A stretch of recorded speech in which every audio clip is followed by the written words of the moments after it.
What's cracking, guys? Today, we're going to be talking about this new Crunchyroll original X Arms. Honestly, this is going to be the anime of the year. Nothing else can compare to the quality that has been put into this Crunchyroll original. Now, this behemoth of a titan is sitting at a whopping 2.32 Mal score. Yes, that's right, 2.32. out of 10. This anime makes Peter Grill look like an absolute masterpiece. This anime makes any other anime look amazing in comparison. Now, Crunchyroll has released some good originals, I mean, there was Tower of God, which was decently well received out there, and the God of High School, which was a little bit less well received, but still some people liked it. And then, of course, there was High Guardian Spice. That non-anime Crunchyroll original that, they kind of finished but never want to release because they're a little bit scared of the negative backlash that's coming with it. Yeah, I could. But anyway, now that I've been talking about and hyping up this beautiful X Arms masterpiece, why don't we get a little good look at it? Here is the actual poster child of this, and it looks absolutely very nice here. This thing looks like, hey, maybe this animation is going to be great. Well, it turns out the anime looks absolutely nothing like that. In fact, it actually looks like something out of a PlayStation 2 game. Would I even describe the animation quality of a PS2 era? I think that's doing a disservice to it because there's games out there like Rogue Galaxy or Final Fantasy 12 which have way better animation than whatever it was produced by that. If you're looking at the opening of this series, it basically looks like a Flash animation on Newgrounds, and I know, rest in peace Flash, you will be missed. So tragic, where this screen is basically just has sprites going across it, and there's some animations of lightning bolts. It's like something I can do, like right now. Look, I got lightning, guys. Wow, isn't this amazing animation? Except now I'm actually moving too on top of it. Wow. Yes, as you can see already, it is absolutely utterly atrocious when that is the first thing that you are greeted with the anime. And then you get to the anime opening, which is laughable. You get to the part where it reveals the main character, and he looks into you with his soulless, dead eyes, and it's truly frightening and slightly creepy. I don't understand. Like, couldn't they get someone to better animate these 3D models at the very least? At least Ruby's models, at the very beginning, look cuter and better animated than whatever that was. And this has Crunchyroll, an entire studio. These guys have money, and this is the best that they can produce? Did they think like, maybe we should spend some more time back in the shop, to maybe polish this up a little bit more? No, you're just gonna release it just like that? You're just gonna throw that piece of trash out there and just expect people to enjoy it? What are you doing? But anyway, moving on, the series continues, and of course you get the main hero. But the weirdest absolute thing that goes with it is the fact that they have 2D animation mixed in with a 3D character. So you have a 2D character interacting with a 3D character. And it's the most bizarre thing. It's like, why didn't you just make all of it 2D or all of it 3D at this point? You're already like doubled down on this trash animation.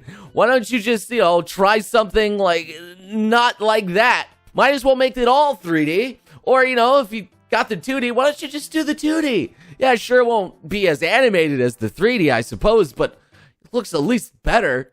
Maybe they were trying to go for like a Who Framed Roger's Rabbit kind of feel. With like reality and I guess 3D art or 2D art kind of going in there. But it really didn't appeal whatsoever. It was off-putting. Just absolutely off-putting. But anyway, you get some advice from the guy's brother where it's just like, put your best foot forward. And that drives the entire series to the protagonist to, become a better man. And then he sees a girl in trouble where it's 2D and he's just like, hey, maybe I should help this girl. And then he gets hit by a truck.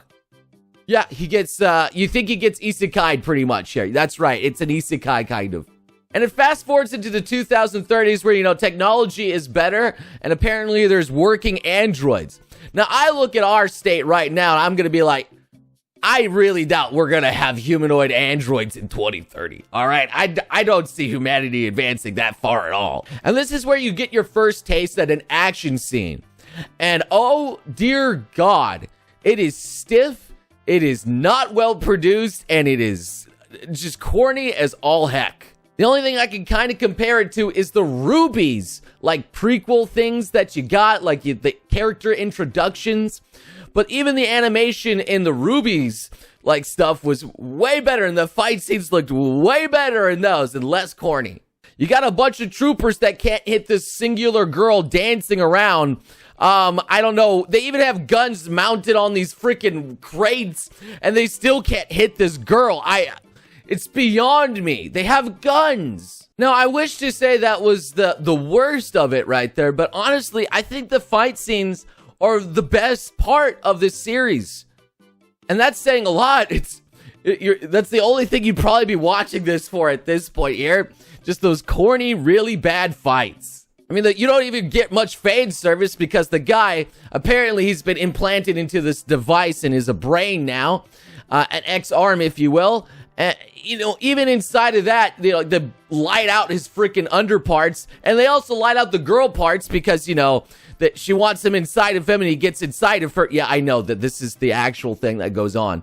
They get inside each other, and now he controls her, and then they fight off the bad guy, who's Kiryu Kazuma, by the way. And they did my boy Kiryu Kazuma extraordinarily dirty here. All right, that man must have got some good money in order to be put inside this trash anime. The voice actors of this, okay, I'm not going to put them down. They did a fantastic job. The voice actors are great. And honestly, rewatching this story, you pick up more the second time you watch through it. You know, you understand some of the things that they're foreshadowing because I had to record the dang thing to show you some examples. So the story's not that bad. In fact, the manga, it's got some decent scores on it. You know, it's all right. But I truly think they did it really bad with the animation studio, whatever they did here. That is what's bringing this entire series down to the score it deserves of a 2. I mean, when the main villain of the first episode looks like whatever that is, how is that even supposed to be remotely menacing? It looks so gosh dang goofy. I don't even know how they got away with that. But by far, one of my favorite scenes that happened in it, when the guy was talking about X-arms and saying, like, they're the future, humanity's gonna destroy the weak, the girl's like, no, the strong exist to protect the weak. And then, like, it just zooms out of, like, the character going, like, dang. And then the ghost of the character comes out, and he's like, dang. It's just no... Like, it was just the most awkward scenes. They did a terrible job directing of whatever was going on in this, man. I just can't. I can't. It doesn't really help that the fact that the ending is just a slow zoom out towards the poster of the show, where the art is actually phenomenal, and you wish the show looked like that, and it's like, well, nope, you're never going to be getting that. It's a little bald tease saying, you know, hey, you could have had this if we spent some more budget and time and effort on it, but we decided, nah, fam, you don't get a cool little sci-fi anime. No, you get nothing. You get whatever this PS2 game, maybe even PS1 quality game at this point. I mean, you can tell that they just cut corners when a lot of the zoom-ins are just like stretching the image more and more, you know. It's like, wow, that's really great that you did that. You didn't bother to animate it as it got closer. No, you literally just stretched out the image that was apparently extraordinarily low quality to begin with, from what I was saying. I mean, I could dig into this. You know, news outlets are mocking this show. Japan itself is mocking this show. A lot of people just say, you know, anime should stick to Japanese studios because of this. You know, I believe other people can make good anime out there. I think Ruby has its redeeming, you know, things. But, like, yeah, this really isn't helping the cause. Regardless, I think all of you should at least give episode 1 a little bit of a watch. Just to know how bad this anime truly is. To see your soul sucked out, just inch by inch, slowly draining you of your humanity, as you realize that, hey, this anime makes all the other anime look phenomenal. Anyway, I encourage you to all leave your thoughts and opinions below in the comment section. I would love to see what your thoughts are about this anime series. Let's be real. And definitely like, subscribe, and I will see all of you beautiful sons of guns again next time. You crazy mother.